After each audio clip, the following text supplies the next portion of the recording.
On a pitch-black night miles above the Indian Ocean, a fire rages on board. A fully loaded Boeing 747-140. Three terrified passengers rush to the front of the cabin. In a desperate bid to escape the suffocating smoke the pilots put the aircraft into. A terrifying dive, desperately fighting to get their aircraft on the ground. Will they be able to make it to a small island in the middle of the ocean, or will the flames consume their chances? This is the horrifying story of South African Airways, Flight 295, and it's a story with a puzzling twist. Foreign November 27, 1987. 140 passengers and 19 crew boarded a South African Airways Boeing 747 at Taipei in Taiwan. They were bound for Johannesburg in South Africa with a stopover in Mauritius. This was a long journey with the flight time to Mauritius being 10 hours to this day. The real story of Flight 295 is still shrouded in mystery and conspiracy. Key people disagree about what happened on board the plane as it made its way over the southern Indian Ocean. And that's because from the very beginning, this was not an ordinary flight in this video.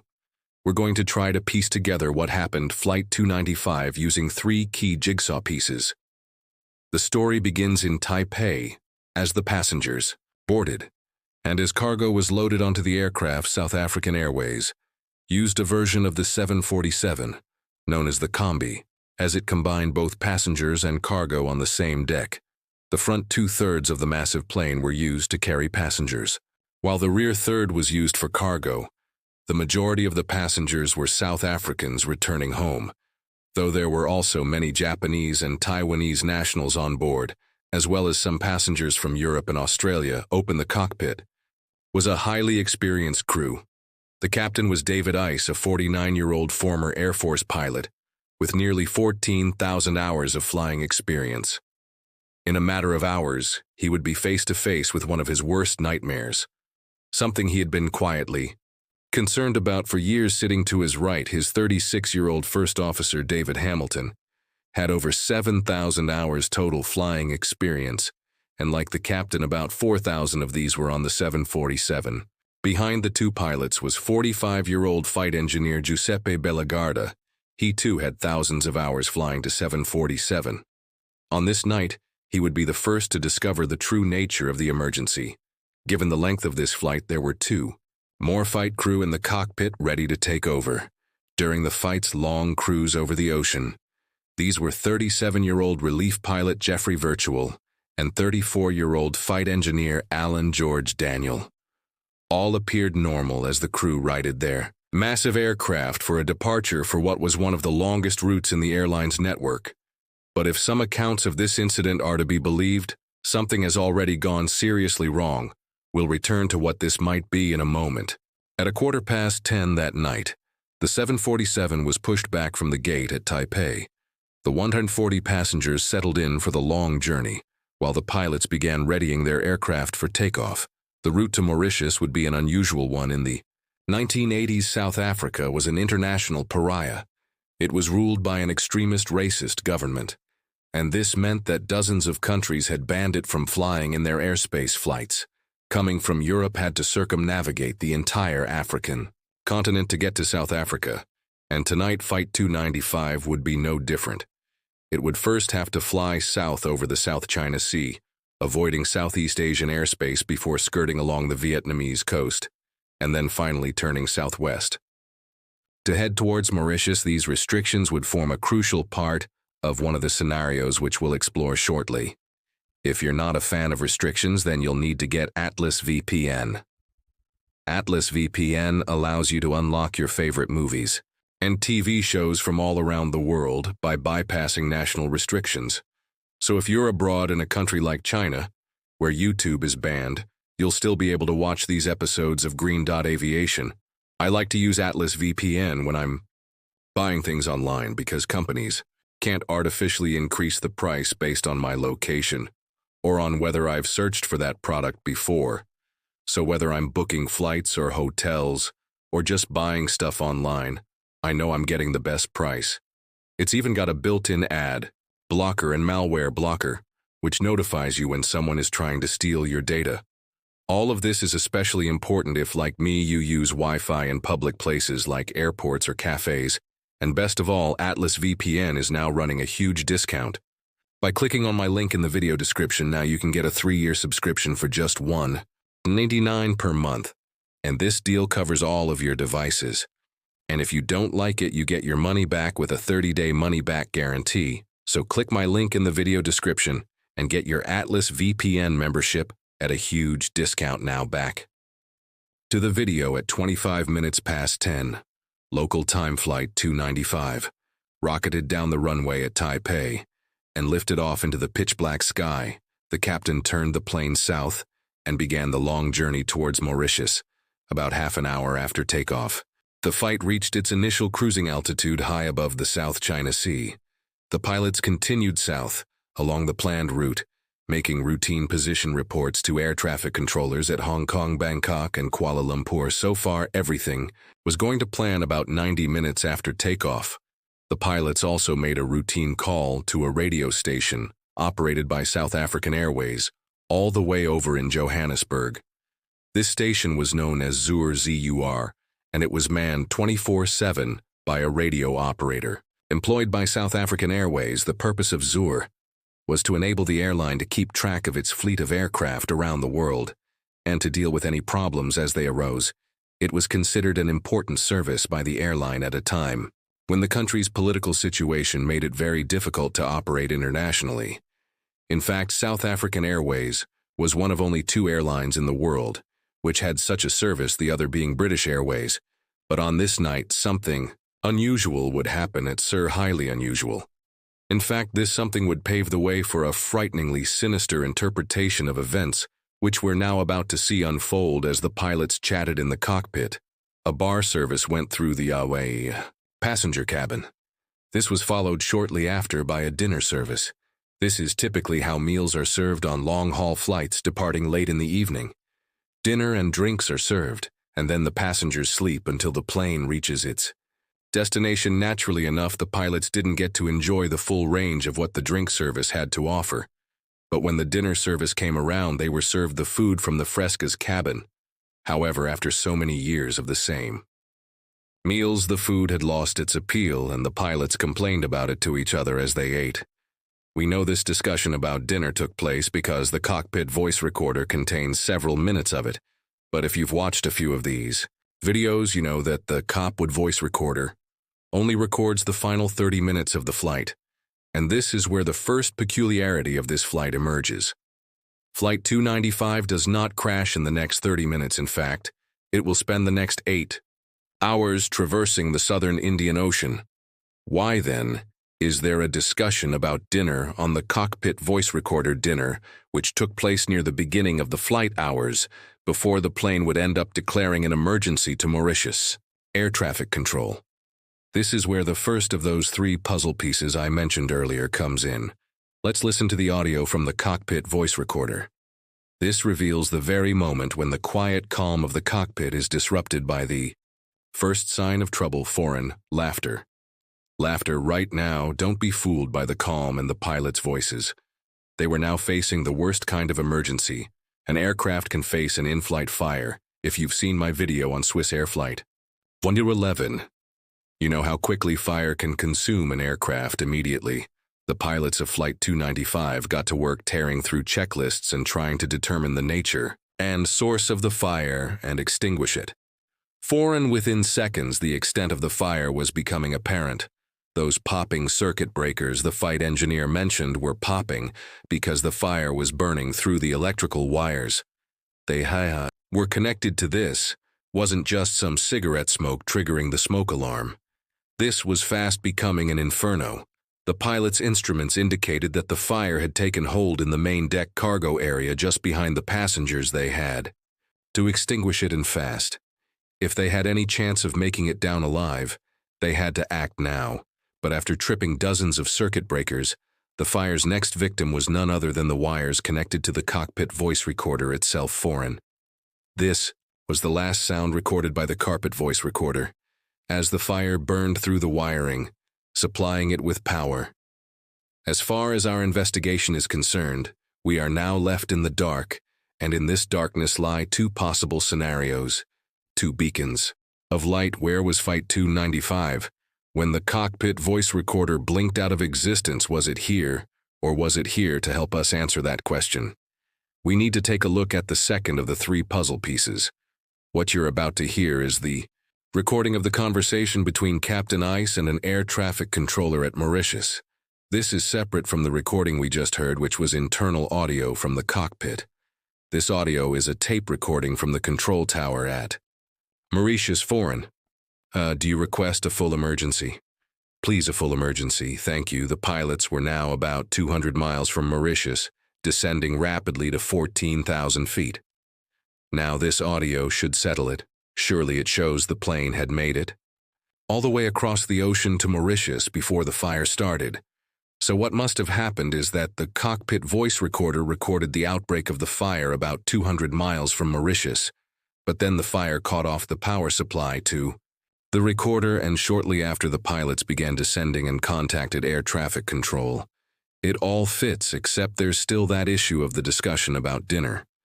Pilots did not eat dinner just before beginning their descent, and yet it appears that the fire began just as the pilots were eating their dinner. So we're left with two possibilities. The dinner conversation has the fire starting here, but the air traffic control recording puts the fire here. Which could it be? Foreign? It probably seems fairly obvious at this point that the fire must have broken out close to Mauritius. The pilots declared an emergency to air traffic controllers there after all, and not to controllers in Thailand or Malaysia. Captain Ice and his crew were well aware that an onboard fire required them to divert immediately to the nearest possible airport. Normally, once a fire begins, pilots have less than 20 minutes to land their plane before it is entirely consumed by flames, so it stands to reason that the fire occurred close to Mauritius because that's where the pilots attempted to land. If the fire had broken out while the plane was here close to Asia, then the plane would have attempted to divert to somewhere in Thailand or Malaysia, or at least that's how the picture looks. If we leave out the third and final jigsaw piece near the start of this video, I mentioned the radio outpost called Zur, operated by South African Airways in Johannesburg. It's manned 24 hours a day, and it stays in regular contact with all of the airline's aircraft around the world. And thankfully, these conversations are recorded on tape. The tape recorders run all day, picking up everything said between the station and the pilots. Perhaps we can use this tape as a way of squaring off these inconsistencies we've found so far. Maybe it will tell us for sure where the plane was when the pilots first became aware of a fire. But here's the problem. The tape for this night has disappeared. The one from the night before exists stored safely in Zur, and the one from the night after exists too. But the tape which covers the critical period during which Flight 295 would have been in contact with Sir has vanished. Why might this crucial piece of evidence have disappeared? Is it just an unfortunate coincidence, or is there something on that tape that South African Airways doesn't want the world to hear? Just like in a jigsaw, when a piece is missing, we can still see its shape in this space. It leaves behind the very absence of. The Zur tape is itself a piece of evidence, and that evidence points us to a disturbing scenario, one which involves not one fire, but two. Consider the following. In 1987, South Africa was engaged in a violent war against its next-door neighbor, Angola. To fight this war, it needed massive supplies of weaponry and equipment, but it had a major problem. South Africa was under an arms embargo at the time, which made it exceedingly difficult for the military to get its hands on the weapons and equipment it needed. As a result, the country's government did the unthinkable. It began to use commercial passenger jets to transport weapons of war in order to fuel its military operations in Angola. Specifically, it contracted Arms Corps and Military Arms manufacturer to supply it with missiles, chemicals, and other arms, which it loaded on board passenger aircraft. Operated by South African Airways, foreign officials at the airline had been employed by Arms Corps and were all too happy to use the airline to transport these goods. Many pilots who flew for South African Airways were aware that this was taking place and were uncomfortable with the practice. In fact, in interviews in the years following Flight 295, Captain Ice's own wife had recalled that on numerous occasions her husband had expressed his concerns about being forced to sign off on cargo, which he felt was unsafe to carry. Importantly, South African Airways was in serious breach of international law for doing this if it was found to be carrying weapons of war on board passenger aircraft.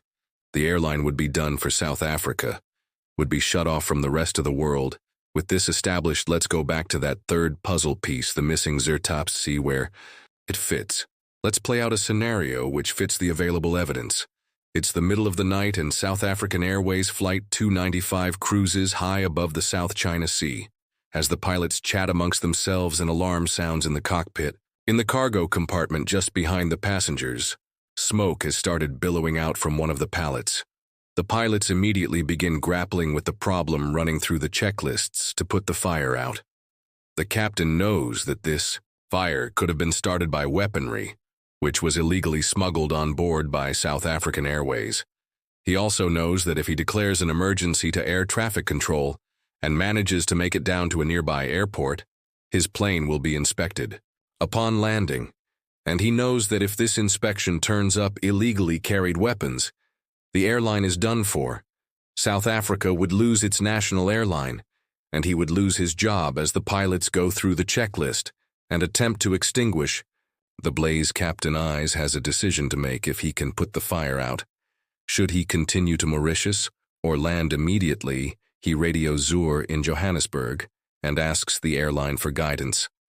The radio operator consults with senior officials at the airline who ordered the captain to extinguish the fire and continue to Mauritius.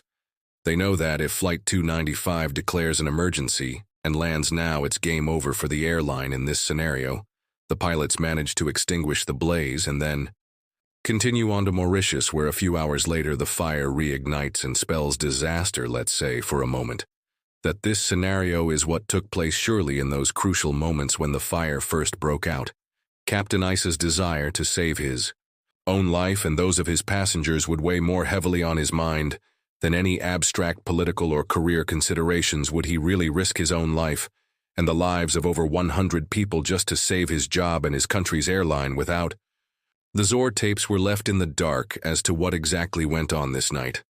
The radio operator on duty that night has maintained to this day that after some routine communication shortly after the flight left Taipei, he remained out of contact with the flight for the rest of its duration. However, according to others, it would have been very unusual for a flight to stay out of contact for such a long period of time, and that's why the missing Zor tapes are so important.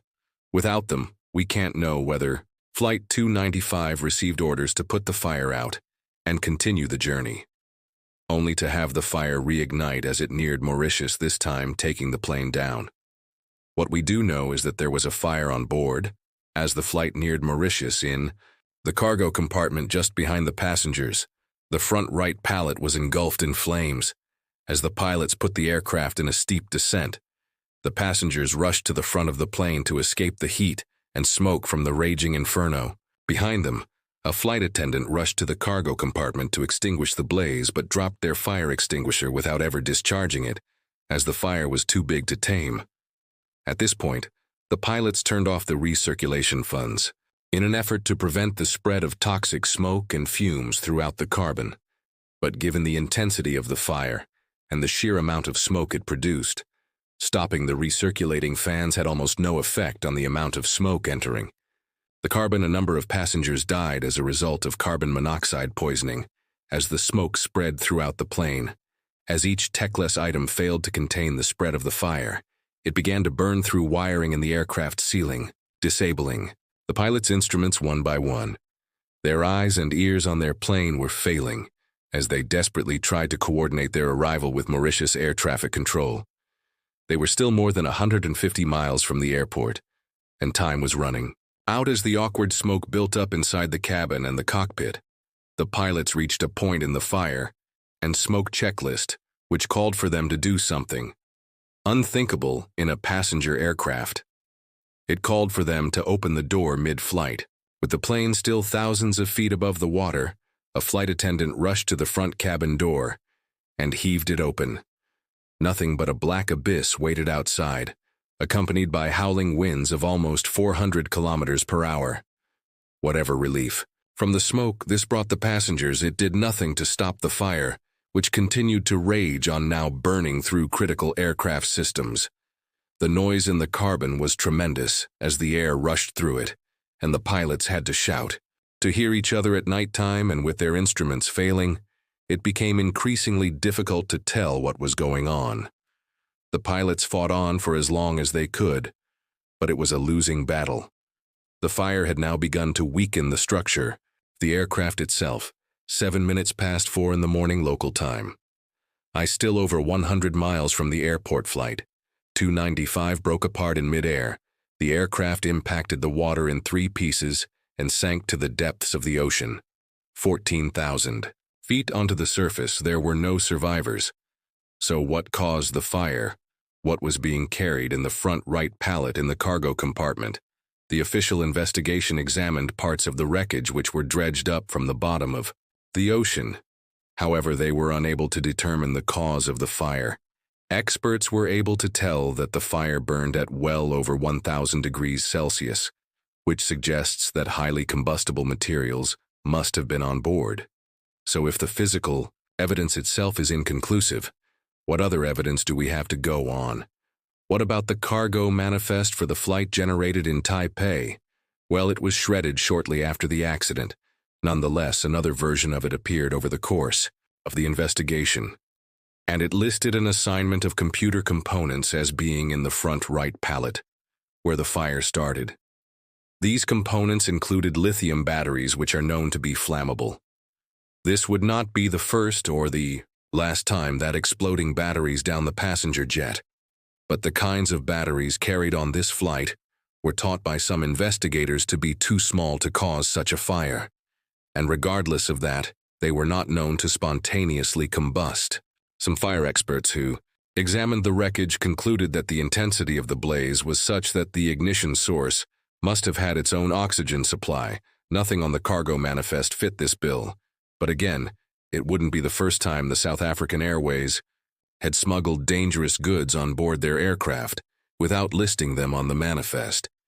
And for this reason, and the others that I've mentioned in this video, conspiracy theories about the true contents of the cargo compartment abound to this day. If you found this video thought-provoking, hit the like button, it really helps out the channel. I'm also curious to hear your thoughts about what might have happened this flight. Let me know your own theories in the comments section. I want to say a special thanks to the Patreon and YouTube members for making it possible for my team and I to keep producing these in-depth videos. If you'd like to help us make more, you can support Green Dot Aviation on Patreon. I've put the link here on screen. I'd especially like to thank Joey Steve Wilcox, Simon Burbridge, Matt O'Callahan, and Pete Familton for their very generous support. I hope you enjoyed this one, and I'll see you soon for the next episode.